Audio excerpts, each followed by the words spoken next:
Pizza নামটা শুনলেই যেন জিভে জল চলে আসে, কিন্তু আপনি কি জানেন আজ কিন্তু আন্তর্জাতিক পিৎজা দিবস। হ্যাঁ, প্রতি বছর 9 ফেব্রুয়ারি বিশ্বজুড়ে পালিত হয় এই দিনটি। যদিও ইতালিতে এই দিনটি পালন করা হয় 17 জানুয়ারি, তবে পিৎজা প্রেমীদের কাছে যে কোনো দিনই পিৎজা দিবস হতে পারে, তাই না? আচ্ছা, এই পিৎজা এলো কোথা থেকে জানেন কি? এর ইতিহাস বেশ পুরনো। পিৎজার জন্মস্থান হিসেবে ধরা হয় ইতালির নেপলস শহরকে। 1800 শতকে নেপলসের খেটে খাওয়া সাধারণ মানুষরা এক ধরনের চ্যাপ্টা রুটি বানিয়ে খেতেন। সেই রুটির উপরে দেওয়া হতো টমেটো, জলপাইয়ের তেল আর বিভিন্ন ধরনের ভেষজ বা হার্বস। এটি ছিল পিৎজার সবচেয়ে আদি রূপ। রানী মার্গারিটাও পিৎজার রাজকীয় মোড় দেন, কিন্তু পিৎজা জনপ্রিয় হয়ে ওঠে 1889 সালে। সে বছর ইতালির রানী মার্গারিটা নেপলস সফরে যান, যার সম্মানে পিৎজা মেকার রাফায়েল এসপাজিতো 3 ধরনের পিৎজা তৈরি করেন। রানী সবচেয়ে বেশি পছন্দ করেছিলেন সেই পিৎজাটি যাতে ছিল লাল টমেটো সস, সাদা মোজারেলা চিজ এবং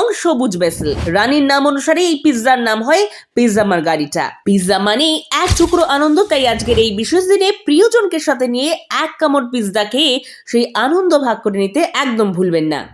আপনার সবচেয়ে প্রিয় পিৎজা কোনটি? কমেন্ট করে আমাদের অবশ্যই জানান। আর সকলকে জানাই লোকাল টুডে নিউজের পক্ষ থেকে শুভ পিৎজা দিবস।